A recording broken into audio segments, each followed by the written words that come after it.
Chapter 24 Let Them Laugh. The secret garden was not the only one Dickon worked in. Round the cottage on the moor there was a piece of ground enclosed by a low wall of rough stones. Early in the morning and late in the fading twilight, and on all the days Colin and Mary did not see him, Dickon worked there planting or tending potatoes and cabbages, turnips and carrots and herbs for his mother. In the company of his creatures he did wonders there, and was never tired of doing them, it seemed. While he dug or weeded he whistled or sang bits of Yorkshire moor songs, or talked to Soot or Captain, or the brothers and sisters he had taught to help him. "We never get on as comfortable as we do," Mrs. Sowerby said. "If it wasn't for Dickon's garden. Anything'll grow for him. His taters and cabbages is twice the size of anyone else's, and they've got a flavour with them as nobody's has." When she found a moment to spare she liked to go out and talk to him. After supper there was still a long clear twilight to work in, and that was her quiet time. She could sit upon the low rough wall and look on and hear stories of the day. She loved this time. There were not only vegetables in the garden. Dickon had bought penny packages of flower seeds now and then, and sown bright sweet-scented things among gooseberry bushes, and even cabbages, and he grew borders of mignonette and pinks and pansies, and things whose seeds he could save year after year, or whose roots would bloom each spring and spread in time into fine clumps. The low wall was one of the prettiest things in Yorkshire, because he had tucked moorland foxgloves and ferns and rock-cress and hedgerow flowers into every crevice, until only here and there glimpses of the stones were to be seen. "All's a chap's got to do to make 'em thrive, mother," he would say, "is to be friends with 'em, for sure. They're just like the creatures. If they're thirsty, give 'em drink, and if they're hungry, give 'em a bit of food. They want to live the same as we do. If they died, I should feel as if I'd been a bad lad, and somehow treated them heartless." It was in these twilight hours that Mrs. Sowerby heard of all that happened at Misselthwaite Manor. At first she was only told that Master Colin had taken a fancy to going out into the grounds with Miss Mary, and that it was doing him good. But it was not long before it was agreed between the two children that Dickon's mother might come into the secret. Somehow it was not doubted that she was safe for sure. So one beautiful still evening Dickon told the whole story, with all the thrilling details of the buried key and the robin and the grey haze, which had seemed like deadness, and the secret Mistress Mary had planned never to reveal. The coming of Dickon and how it had been told to him, the doubt of Master Colin and the final drama of his introduction to the hidden domain, combined with the incident of Ben Weatherstaff's angry face peering over the wall, and Master Colin's sudden indignant strength, made Mrs. Sowerby's nice-looking face change colour several times. "My word," she said, "it was a good thing that little lass came to the manor. It's been the making of her and the saving of him, standing on his feet, and us all thinking it was a poor half-witted lad with not a straight bone in him." She asked a great many questions, and her blue eyes were full of deep thinking. "What do they make of it at the manor, him being so well and cheerful and never complaining?" she inquired. "They don't know what to make of it," answered Dickon. "Every day as comes round his face looks different. It's filling out and doesn't look so sharp, and the waxy colour is going, but he has to do his bit of complaining," with a highly entertained grin. "What for, in mercy's name?" asked Mrs. Sowerby. Dickon chuckled.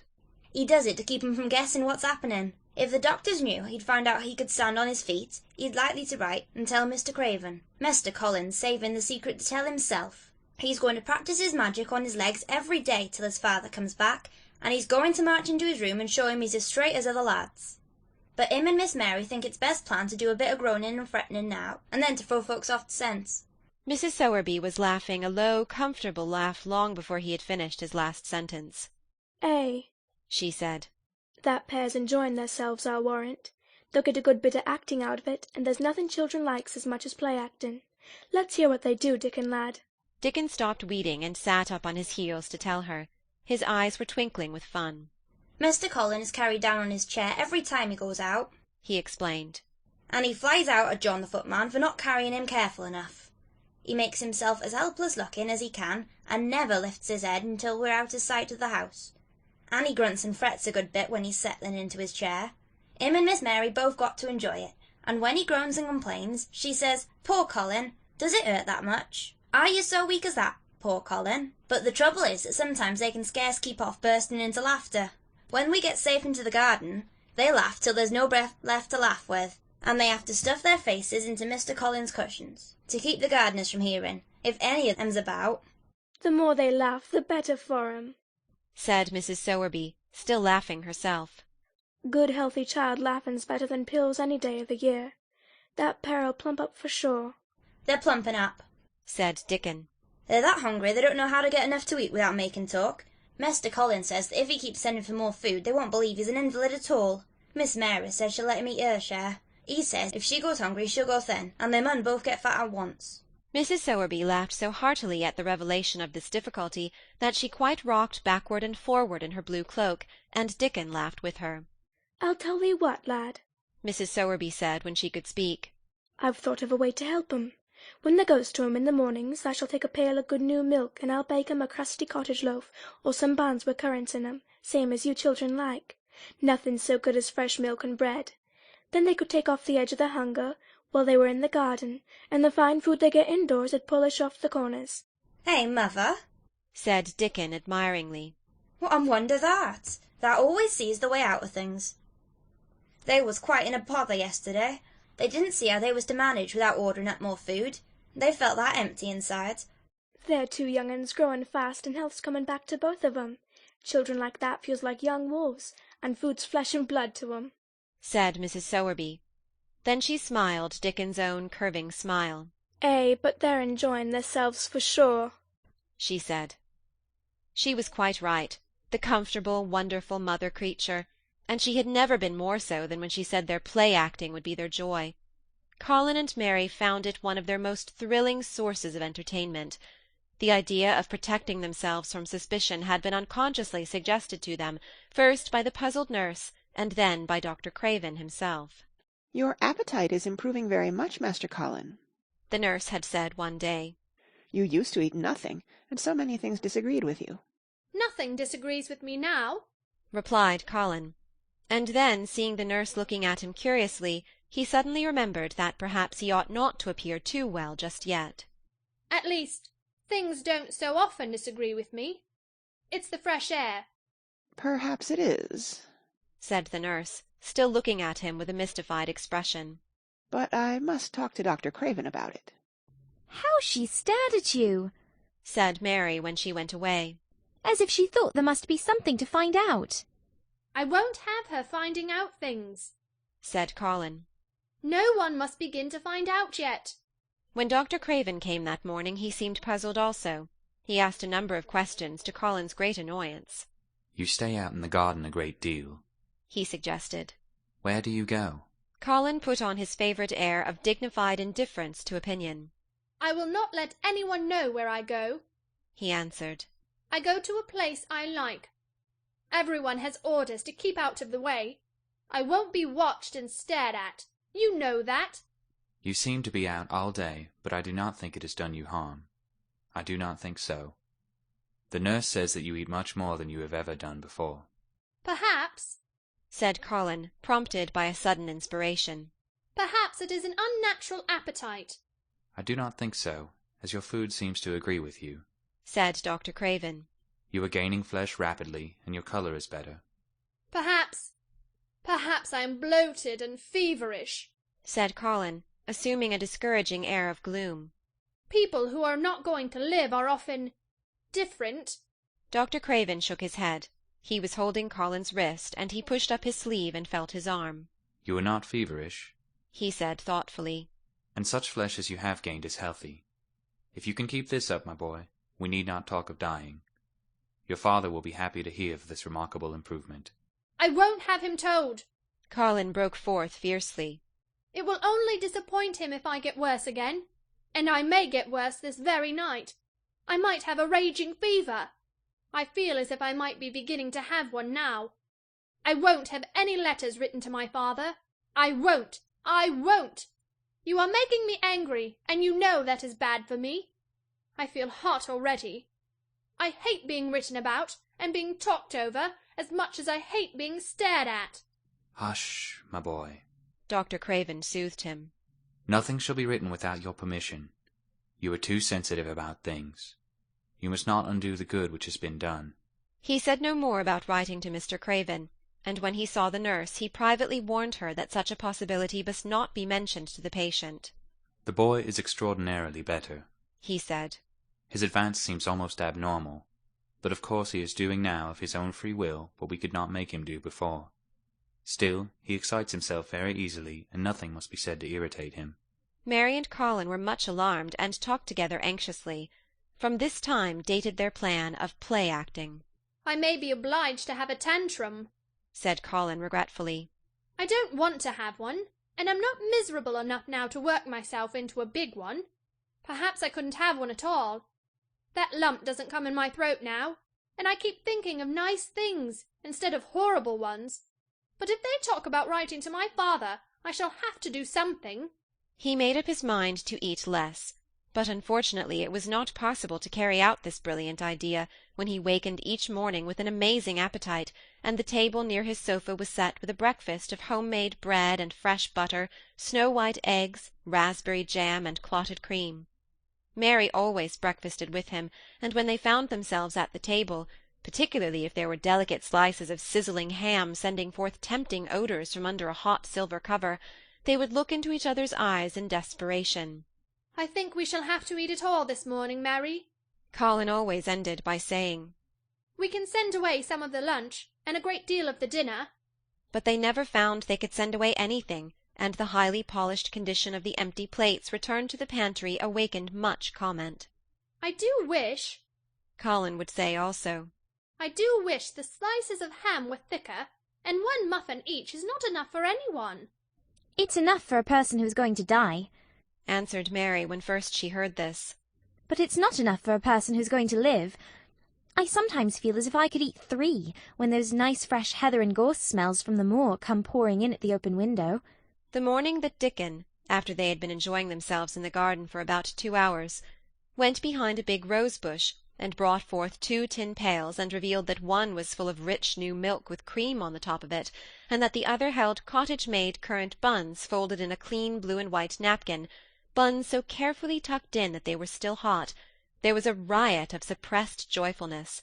What a wonderful thing for Mrs. Sowerby to think of! What a kind, clever woman she must be! How good the buns were, and what delicious fresh milk! Magic is in her, just as it is in Dickon, said Colin.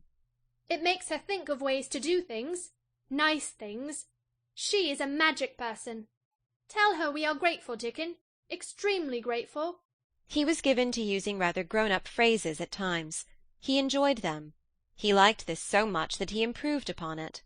Tell her she has been most bounteous, and our gratitude is extreme. And then, forgetting his grandeur, he fell to and stuffed himself with buns and drank milk out of the pail in copious draughts, in the manner of any hungry little boy who had been taking unusual exercise and breathing in moorland air, and whose breakfast was more than 2 hours behind him. This was the beginning of many agreeable incidents of the same kind.